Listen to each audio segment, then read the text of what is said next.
replace lysolecithin products in the market. We produce it ourselves, the quality is in high standard, but if you already are using a lysolecithin product and you want to compare Elan Digest with your current product, I would say compare apples with apples.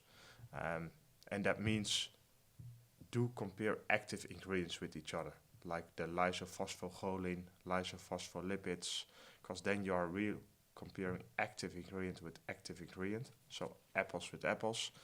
And if you should compare matrix values, it's more difficult to compare in my eyes and practical approach, because it's always depending on which way are the trials done, what did the diets contain. So you might probably never compare exactly the same trial data with each other.